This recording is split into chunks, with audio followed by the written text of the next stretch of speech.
नमस्कार दोस्तों, मैं V Chaturvedi Pathfinder Education YouTube channel पर आप सभी मित्रों का स्वागत करता हूं।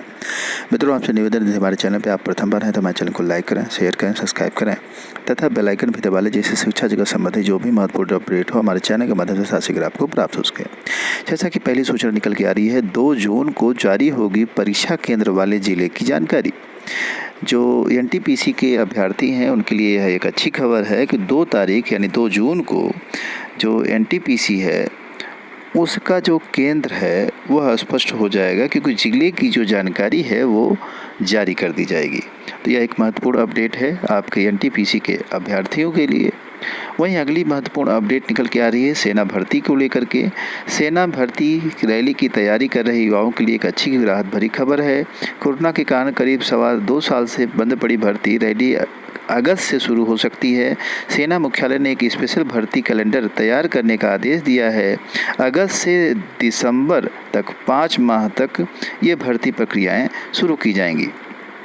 स्क्रीनिंग बोर्ड व मेडिकल अफसर तैयार करने के भी दिए गए हैं आदेश। तो यह एक बहुत ही महत्वपूर्ण अपडेट है सेना भर्ती को लेकर के। काफ़ी दिनों से अभ्यर्थी परेशान थे कि सेना भर्ती नहीं हो रही है, तो अगस्त माह से सेना भर्ती स्टार्ट हो रही है। आप अपनी तैयारी जारी रखें जो भी इस भर्ती में जाना चाहते हैं। वहीं बेरोजगारी के मुद्दे पर सपा का वॉकआउट। विधानसभा सत्र में सरकार को घेरने का काम विरोधी पक्ष या कहते हैं अपोजिशन पार्टी कर रही है। आप जानती हैं विपक्ष में सपा सरकार सबसे मजबूत पार्टी के रूप में है और उसने जो सरकार है सत्ताधीन उसको घेरने का प्रयास किया, और यह मुद्दा था रोज़गार का, जिसको लेकर के पूरे भारत में हाहाकार मची हुई होती है। सारे अभ्यर्थी परेशान हैं कि जॉब कब मिलेगी, कैसे मिलेगी और नई जॉब्स क्यों नहीं आ रही हैं। तो इन सारी बातों को लेकर के धांधलियों के मामले को लेकर के सपा मुखिया अखिलेश यादव ने बात को रखी और कई ऐसे मुद्दे थे जिसको कि सरकार के सामने रखने का प्रयास किया। तो यह एक महत्वपूर्ण अपडेट है। आगे देखिए, दिया है अगली महत्वपूर्ण अपडेट, बीएड के 19 कॉलेज और बढ़ गए और 1350 सीटें भी बढ़ी। नए कॉलेज में बीएड पाठ्यक्रम की सशर्त संबद्धता 20 जून तक दूर कराएं आपत्तियां। तो प्रोफेसर रज्जू सिंह राज्य विश्वविद्यालय के अधीन 19 बीएड कॉलेज और बढ़ गए हैं, जिससे कि बीएड की जो सीटें हैं उसमें 1350 सीटों में इजाफा हुआ है। इस तरह से अभ्यर्थी बड़ी संख्या में बीएड और बीटीसी करके निकल तो रहे हैं, किंतु इनके रोज़गार की बात में सरकार मौन हो जाती है।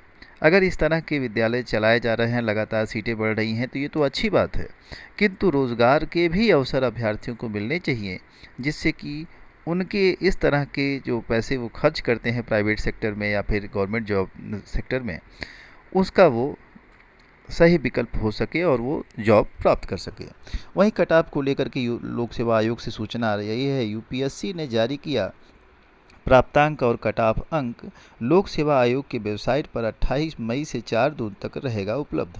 तो यह महत्वपूर्ण अपडेट है, क्योंकि 28 मई से 4 जून के बीच ही यह कट ऑफ आप देख सकते हैं, क्योंकि तभी तक यह वेबसाइट पर उपलब्ध रहेगा। तो जो भी अभ्यर्थी अपने कट ऑफ को लेकर के, प्राप्तांक को लेकर के चिंतित थे, वह अपने कट ऑफ और प्राप्तांक आयोग की वेबसाइट पर देख सकते हैं।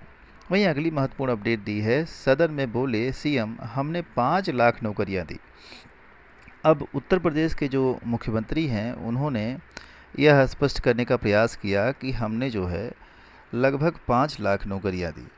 अब आप सभी जानते हैं कि नौकरियां कुछ तो मिली हैं, कुछ सही तरीके से भी मिली हैं, लेकिन जो धांधलियां हुई हैं, जो चीटिंग हुई है, कितने पेपर आउट हुए हैं, ये सब एक बड़ी समस्या के रूप में निकल के अभ्यर्थियों के सामने और सरकार के सामने है, जिसका कि समाधान अभी तक नहीं हो गया।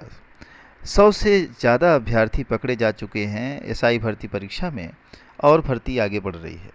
तो ये सब कैसे हो रहा है और धांधलियाँ क्यों नहीं रुक रही हैं, ये बड़ा प्रश्न है सरकार के सामने और अभ्यर्थियों के भविष्य पर यह ग्रहण के रूप में है। तो कहीं न कहीं इसको समाप्त करने के बारे में सरकार को सोचना चाहिए और विपक्ष इसके लिए सतत प्रयास कर रहा है। उम्मीद है कि कुछ अच्छा आपको भविष्य में देखने को मिलेगा। इन्हीं सारी महत्वपूर्ण अपडेट के साथ सूचना सुनने के लिए आप सभी मित्रों का बहुत बहुत धन्यवाद। हमारे चैनल को लाइक, शेयर और सब्सक्राइब करें। Thank you very much.